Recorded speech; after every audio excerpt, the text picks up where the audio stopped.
मूर्ख म्हटलेला आहे। जगद्गुरु तुकोबाराय मूर्खाचं लक्षण सांगतात।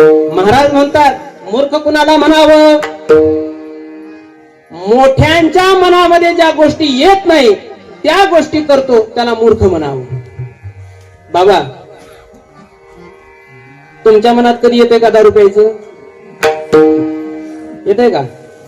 मग तुमच्या मनामध्ये येत नाही, मग एखादा जर दारू पित असेल ना तर तुकोबाराय त्याला मूर्ख म्हणतात।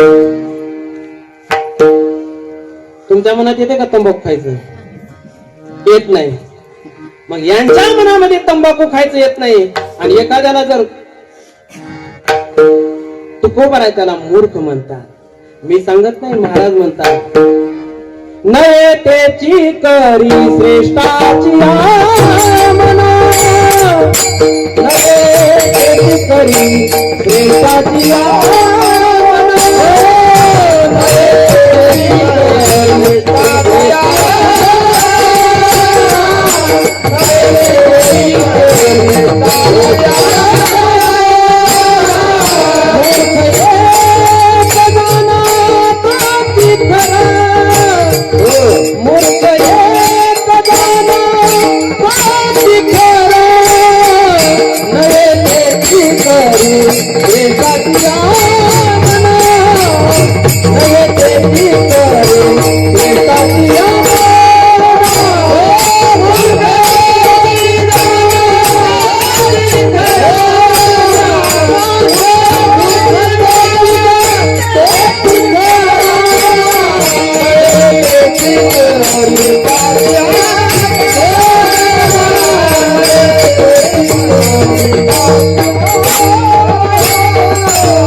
श्रेष्ठ मोठ्या माणसाच्या मनामध्ये ज्या गोष्टी येत नाहीत त्या करतो, त्याच्या मनात येतात, समजायचं तो मूर्ख आहे।